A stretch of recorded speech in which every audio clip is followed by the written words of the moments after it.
And so the question comes to mind, why is GOP leadership and the president himself so opposed to letting these files be released? Just being very honest with you, it's something that I don't understand.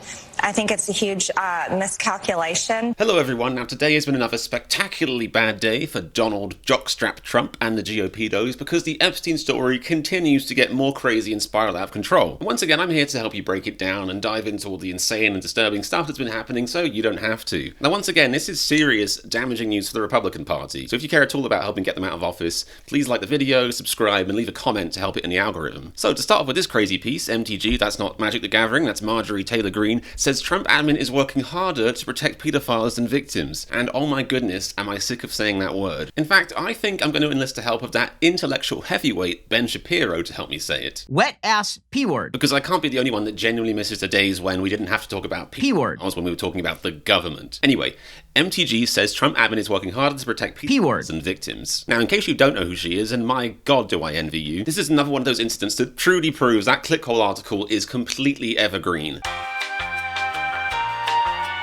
So in case you don't know who she is, or you do but you want a refresher, this is the ally that, that people on the left are now relying on in this crazy game of chess. Marjorie Greene is known for promoting numerous conspiracy theories and engaging in controversial behavior both before and during her time in office, including endorsing QAnon, suggesting violence against Democratic leaders, questioning the reality of mass shootings, and making offensive comments about various groups. So in case you don't know who QAnon is, she indicated support for the QAnon conspiracy theory, which posits that President Trump was fighting a secret war against a cabal of Satan-worshipping child Democrats. I mean, to her credit, she was almost correct. She just had it, with the facts wrong. The fact is, Donald Trump was fighting a war to protect the Satan-worshipping child of Republicans. She said that Parkland and Sandy Hook school shootings were staged events orchestrated by the government to push for gun control, harassed Parkland survivors, questioned whether 9/11 happened, said that a California wildfire was started by a laser beam from space, possibly controlled by a Jewish banking family, said that Barack Obama is a Muslim. So yeah, just, one of the many stable geniuses that the Republicans currently have in their office, really showing the class of that party. But I think the sad reality is her behavior isn't even that crazy for modern day Republicans. I wouldn't be surprised if some of the more diehard Trump Republicans are now like, well, she's crazy, you can't listen to what she says, but the reality is you guys are all crazy. She just happens to actually be making a great point right now. Watch this clip. I want to begin with the release of the Epstein files, the vote to release those files. You are on the side of releasing them, and you're on that side despite President Trump saying that only a very bad or stupid Republican would be standing where you are. Why is this so important to you? This is one of those situations where two terrible people can be right about something. She is very bad and stupid. It's for the victims. These women have been waiting, some of them for decades. I talked to several victims that were raped by Jeffrey Epstein back in the 90s. And so this is information that has needed to come out for a very long time, and the American people have demanded it. I mean, I would say it wasn't just the American people that demanded it. It was Trump himself, remember? The American people deserve to see transparency from their government. Rich, powerful people should not be protected. That is completely wrong. And it's a message to victims everywhere, victims of rape, human trafficking, and children who are trapped in terrible situations, that the government will not protect the predators, that we will work hard to protect the victims. So, Congresswoman, that all sounds reasonable. A lot of people agree with you. And so the question comes to mind, why is GOP leadership and the president himself so opposed to letting these files be released? This is going to be good. Some people, I have seen some theories online that say that, she's angling, maybe some Republicans are sort of seeing the Trump empire collapse in real time, and they're sort of angling themselves as like, hey, I was only kidding about being batshit fucking crazy. I don't know. This is going to be good. He looks like he has something to hide, even if he doesn't. So put on your political hat here. Why is he so opposed? Well, I've talked to many of the women, and the women themselves have said that Donald Trump did nothing wrong. And even their attorney said that Donald Trump was the only one. That wasn't the question. So I'll just being very honest with you, it's something that I don't understand. I think it's a huge miscalculation.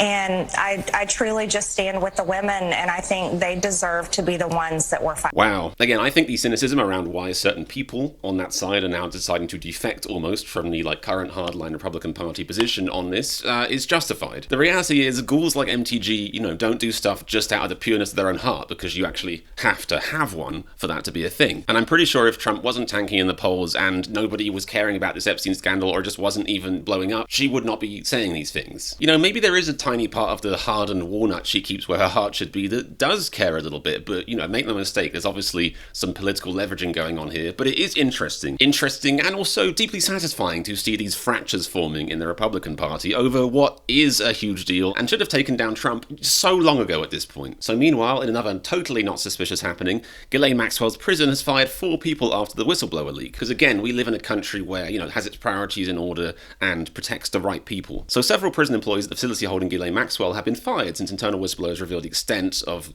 her amazing treatment, basically. News of their termination came by way of Maxwell's attorney, who on Friday cited this recent release of Maxwell's emails by Representative Jamie Raskin as a rationale for the prison staff's sudden firing. The release to the media by Congressman Raskin of Miss Maxwell's privileged client-attorney email correspondence with me is as improper as it is a denial of justice. Imagine being the lawyer for one of the most notorious P-word criminals in the world, who is now being treated with kid gloves, living a cushy lifestyle and being protected by the state, essentially, and getting on your high horse about impropriety and a denial of justice. I'd like to think the reason I would never have made it at law school is because I'm not a sociopath. Also, because I don't get out of bed till 4 p.m. So they continue, they've been terminated for improper, unauthorized access to the email system used by the Federal Bureau of Prisons to allow inmates to communicate with the outside world. So yes, arguably, leaking emails if you're an employee, that probably is a fireable offense. But the reality is, whistleblowers are important. Whistleblowers should be protected when it's as big as this. Whistleblowers have never been protected in America, as far as I can tell. You could be Ghislaine Maxwell and help a disgusting man run a P-word empire and run wild and basically get away with it for decades. And then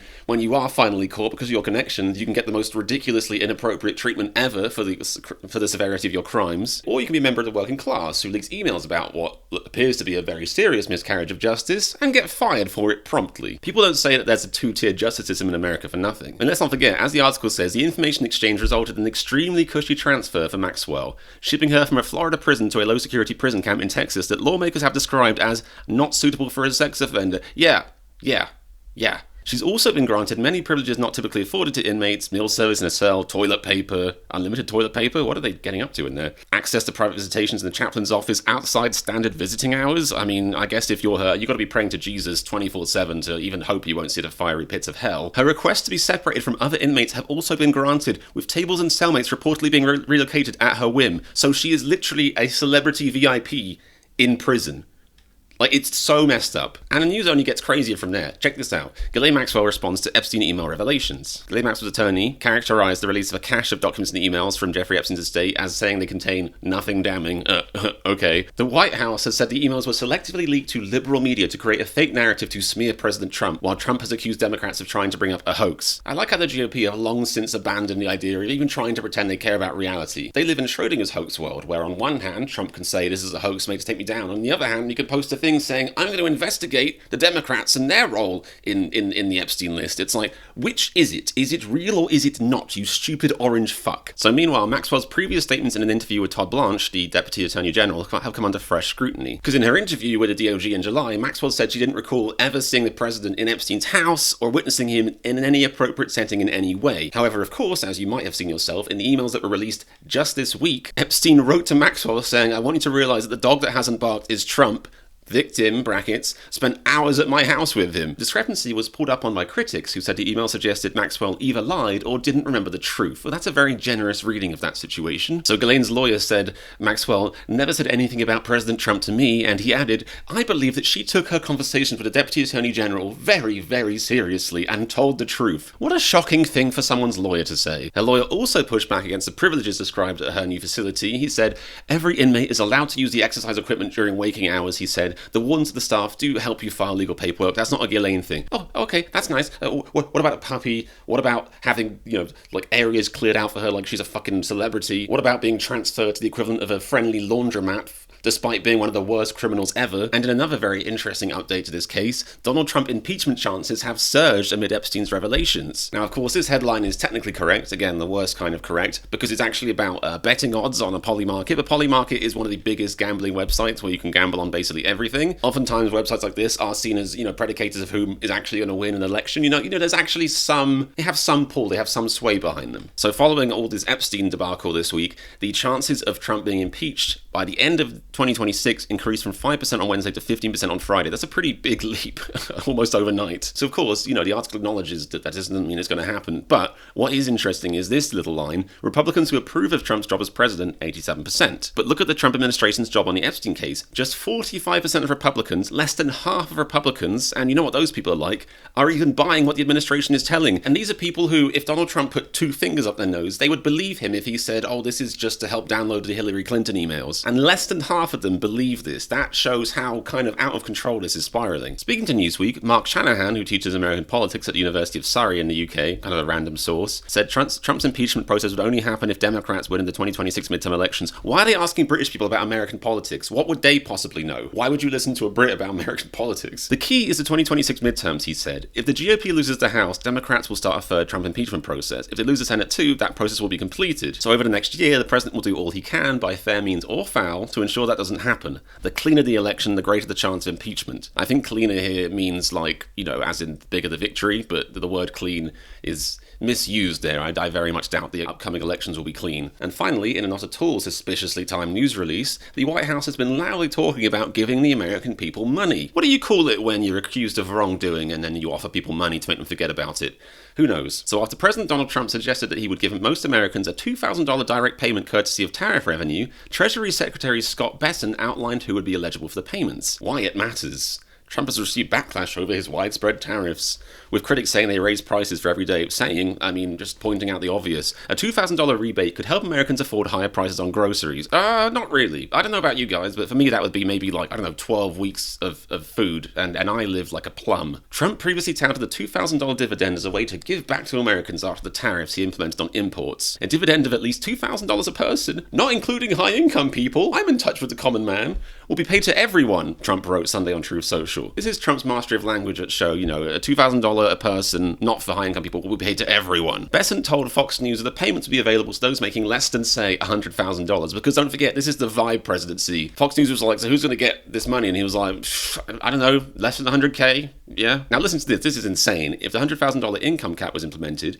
roughly 120 million workers would likely earn the payments. It would require $240 billion to cover the payments. According to the Tax Foundation, we've only made roughly $130 billion from both new and of tariffs thus far. So that would basically wipe away all tariff revenue and then also call for additional spending. Additional spending, almost to the tune of double. Let's not downplay this shit. The sad thing is, I think there's genuinely enough voters out there who will be swayed by bullshit like this, even if it never happens. Don't forget how many voters were salivating the idea of getting Doge paychecks. That really planned out. I think there's too many people out there who are like, well, I don't approve of the Epstein shit, but $2,000 is $2,000. Because once again, they don't understand that tariffs are paid by them. It's like saying, give me $40. Now here's 20. Oh, gee, thank you, mister. Because let's not forget, the Republican mindset is that socialism is only bad when it happens to other people. Free speech is only bad if it's being used by the other side. And notorious criminals and P-words are only bad if they play for the other team. I'm British Chris, and I'm really American.